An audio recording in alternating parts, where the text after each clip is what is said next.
एक दिन कबूतर ने रेल की पटरी पर आम का पेड़ लगाया। एक दिन एक ट्रेन ने आम के पेड़ को तोड़ दिया। कबूतर रोने लगा। फिर कबूतर रेगिस्तान से जादुई पानी लाया और पेड़ को पिला दिया। पेड़ काफी बड़ा हो गया। फिर उसने काफी सारे आम खाए और बोला, लाइक और सब्सक्राइब कर दो।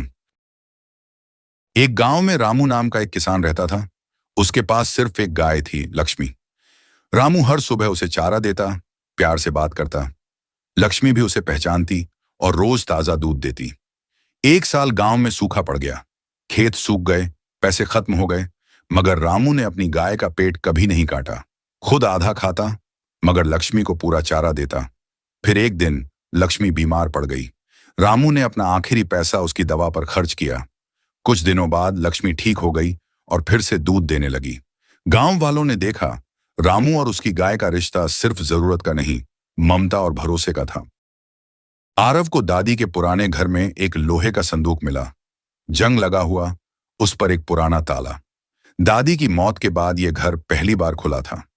ताले पर एक पर्ची बंधी थी, इसमें वो बंद है जिसे समय भी नहीं मिटा सका। जिज्ञासा बढ़ी। ताला किसी चाबी से नहीं खुला, लेकिन जैसे ही आरव ने दादी की दी हुई लकड़ी की माला ताले पर रखी, क्लिक, ढक्कन खोला। अंदर एक चिट्ठी थी। अगर ये पढ़ रहे हो तो शायद तुम भी खोए हुए हो। ये संदूक ताले का नहीं, तुम्हारे मन का था।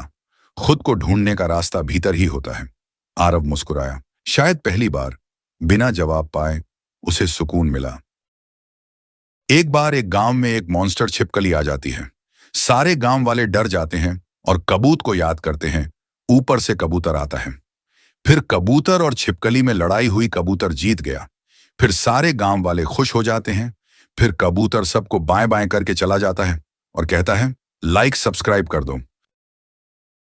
एक समय की बात है। घने जंगल में एक अकेला भालू रहता था। वह हमेशा उदास रहता था क्योंकि उसके पास कोई दोस्त नहीं था। एक दिन उसे एक छोटा सा खरगोश मिला जो झाड़ियों में फंसा हुआ था।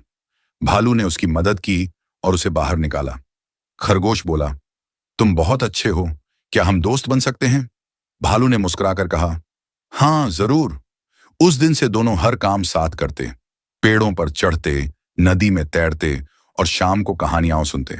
एक दिन जंगल में आग लग गई। खरगोश छोटा था, लेकिन उसने सब कुछ छोटी सी आवाज में सतर्क किया। भालू ने सब जानवरों को जगाया और सुरक्षित स्थान पर पहुंचा दिया। सब जानवरों ने मिलकर भालू और खरगोश को हीरो बना दिया।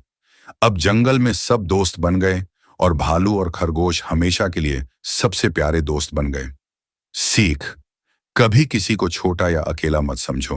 हर किसी में दोस्ती की ताकत होती है।